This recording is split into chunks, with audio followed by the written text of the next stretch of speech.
La miséricorde de Dieu est à l'œuvre toujours.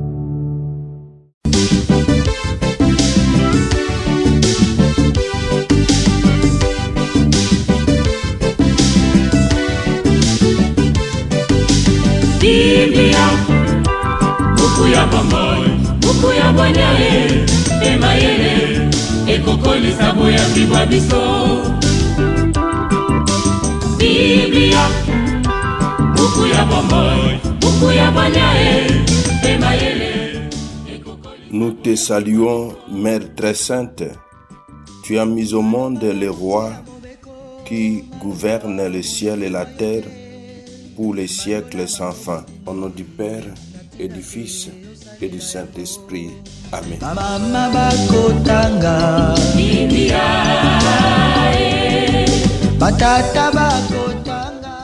Bien, chers frères et sœurs dans le Christ, bonjour. Ce samedi 28 juin, notre mère l'Église fait mémoire du cœur immaculé de Marie. Deux textes nous sont proposés en méditation. La première lecture est tirée, nous prenons les lectures de la Férie. La première lecture est tirée du livre de la Genèse au chapitre 18, du verset 1 au verset 15. L'évangile, c'est l'extrait de l'évangile de Jésus-Christ selon saint Matthieu au chapitre 8, du verset 5 au verset 17. Prions le Seigneur.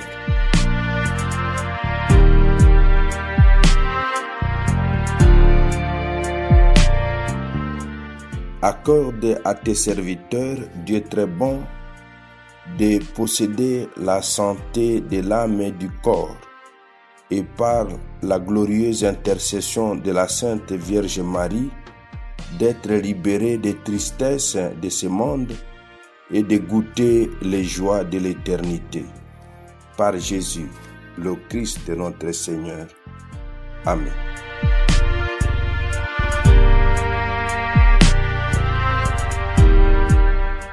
Liturgie de la parole de Dieu. Première lecture. Lecture du livre de la Genèse.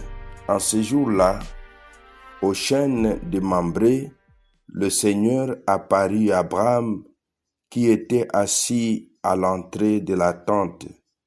C'était l'heure la plus chaude du jour. Abraham leva les yeux et vit 3 hommes qui se tenaient debout près de lui. Dès qu'il les vit, il courut à leur rencontre depuis l'entrée de la tente et se prosterna jusqu'à terre. Et il dit, « Mon Seigneur, si j'ai pu trouver grâce à tes yeux, ne passe pas sans t'arrêter près de ton serviteur. Permettez que l'on vous apporte un peu d'eau. Vous vous laverez le pied et vous vous étendrez sous cet arbre. Je vais chercher de quoi manger et vous reprendrez des forces avant d'aller plus loin, puisque vous êtes passé près de votre serviteur. » Ils répondirent, « Fais comme tu l'as dit. » Abraham se hâta d'aller trouver Sarah dans sa tente, et il dit, « Prends vite 3 grandes mesures de fleurs de farine, pétris la pâte et fais des galettes. » Puis Abraham courut au troupeau, il prit un veau gras et tendre, et le donna à un serviteur qui se hâta de le préparer. Il prit du fromage blanc et du lait, le veau que l'on avait apprêté, et le déposa devant eux. Il se tenait debout près d'eux, sous l'arbre, pendant qu'ils mangeaient. Ils lui demandèrent, « Où est Sarah ta femme ?» Il répondit, « Elle est à l'intérieur de la tente. » Le voyageur reprit, « Je reviendrai chez toi au temps fixé pour la naissance. Et à ce moment-là, Sarah, ta femme, aura un fils. » Or Sarah écoutait par derrière, à l'entrée de la tente. Abraham et Sarah étaient très avancés en âge et Sarah avait cessé d'avoir ce qui arrive aux femmes. Il s'est mis à rire en elle-même. Elle se disait, « J'ai pourtant passé l'âge du plaisir et mon Seigneur est un vieillard. » Le Seigneur Dieu dit à Abraham, « Pourquoi Sarah a-t-elle ri en disant, « Est-ce que vraiment j'aurai un enfant, vieille comme je suis? Y a-t-il une merveille que le Seigneur ne puisse accomplir au moment où je reviendrai chez toi? » Au temps fixé pour la naissance, Sarah aura un fils. Sarah mentit en disant, « Je n'ai pas ri, car elle avait peur. » Mais le Seigneur répliqua, « Si, tu as ri. » Parole du Seigneur, nous rendons grâce à Dieu.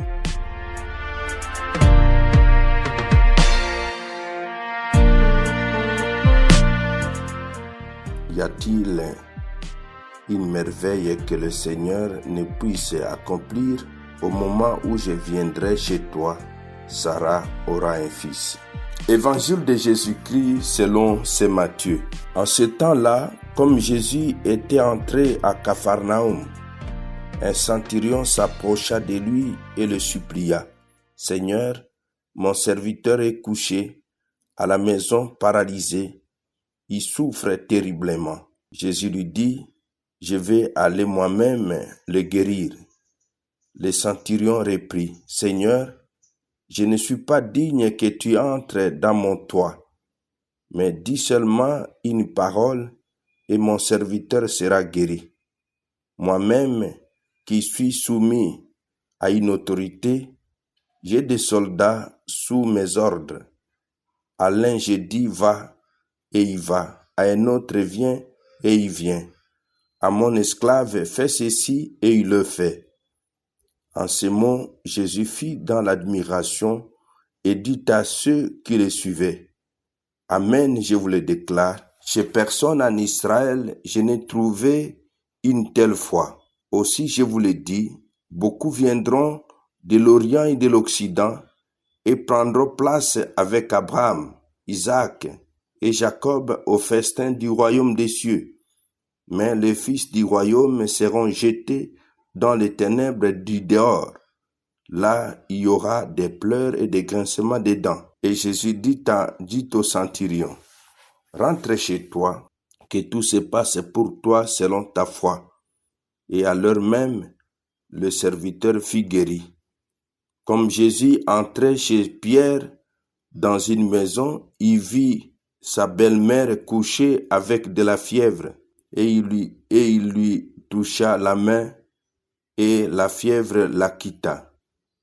Elle se leva et elle le servait. Le soir venu, on présenta à Jésus beaucoup de possédés.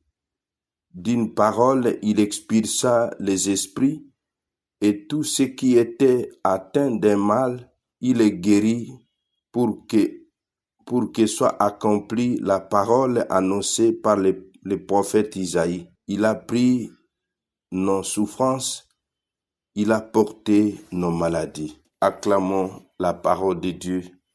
Louange à toi, Seigneur Jésus. Parole de Dieu, sainte et infinie. Mes frères, mes sœurs dans le Christ, aujourd'hui, notre mère l'Église fait mémoire du cœur immaculé de Marie. La dévotion au cœur de Marie remonte au XVIIe siècle lorsque Saint Jean Aide la propagea de façon toute spéciale à l'unisson à seul du cœur de Jésus dont elle est la conséquence logique. Quelques siècles plus tard, au XIXe siècle, une fête au cœur très pur de Marie voit le jour sous l'impulsion de Pie VII. Durant la Seconde Guerre mondiale, Et pour faire suite à la demande de la Vierge Marie lors de ses apparitions à Fatima, le pape Pie XII consacre le monde à Marie afin de le placer sous sa maternelle protection. Puis, il instaure la fête du cœur immaculé de Marie et la fixant le 22 août dans l'octave de la fête de l'Assomption. Depuis 1969, la date de la fête du cœur immaculé de Marie est fixée au samedi qui succède à la fête du Sacré-Cœur de Jésus. Quel message se dégage, quel message théologique pouvons-nous retenir du cœur immaculé de Marie, mon frère, ma sœur? Le message théologique du cœur immaculé de Marie se situe au cœur de la spiritualité chrétienne, particulièrement mariale, et s'enracine dans la révélation biblique et la tradition de l'Église. Voici ces éléments fondamentaux. Ils sont au nombre de 5. Premier élément, un cœur totalement uni à celui de Dieu. Le cœur immaculé de Marie est un cœur totalement uni à celui de Dieu. Deuxième, c'est aussi un cœur transpercé par la douleur, uni au sacrifice du Christ. Troisième message, un cœur maternel pour l'Église et l'humanité. Quatrième, un cœur immaculé, vainqueur du mal.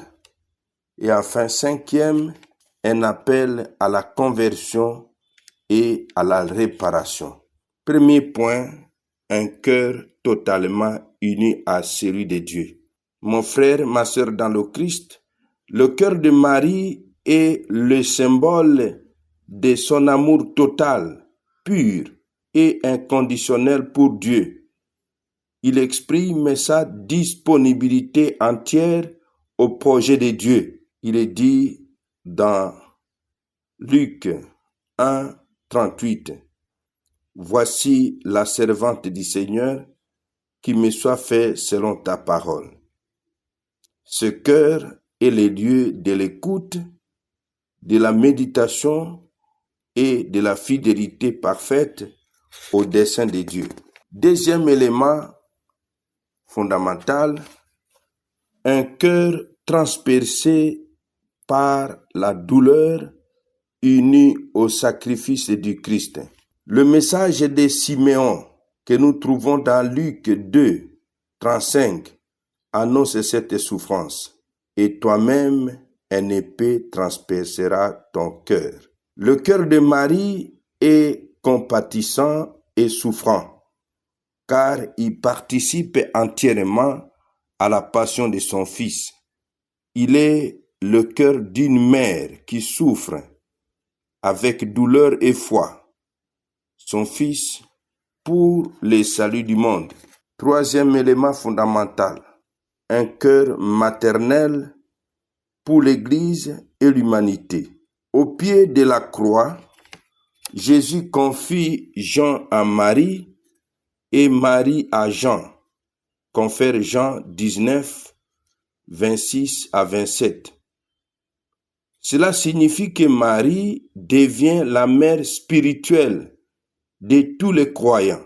Son cœur immaculé est un refuge pour les pécheurs et un modèle d'intercession aimante. Quatrième élément fondamental, un cœur immaculé, vainqueur du mal. L'Immaculée Conception signifie que Marie a été préservée du péché dès sa conception. Son cœur est donc un modèle de pureté, d'obéissance et de foi. À Fatima, la Vierge Marie promet en ces termes, « À la fin, mon cœur immaculé triomphera ». Ce message de Fatima annonce une espérance eschatologique. Le bien finira par triompher sur le mal. Cinquième élément fondamental, un appel à la conversion et à la réparation. Le cœur de Marie invite les fidèles à la prière, la pénitence et la réparation des offenses faites au cœur de Jésus. C'est un appel constant à revenir à Dieu par la confession, les rosaires et une vie sainte. Mon frère, ma sœur, dans le Christ. Le cœur de Marie que nous contemplons en ces jours est un chemin sûr vers le Christ, car en elle se réalise parfaitement la vocation chrétienne. Aimer Dieu de tout son cœur, participer au salut du monde et vivre une vie de foi et de charité. Le message théologique du cœur de Marie est donc un appel à l'amour, à la fidélité et à l'espérance. Amen. Et que Dieu Tout-Puissant vous bénisse et vous protège, le Père, le Fils et le Saint-Esprit. Amen. Excellente journée à tous. Biblia, na mabota tokotanga Biblia, na masanga tokotanga Biblia, oh bipai biso Biblia, buku ebombi makanisi manzambe Biblia, buku ya kokabola na baninga Biblia, buku ya kobomba na se ya mbeto te o Biblia, Biblia.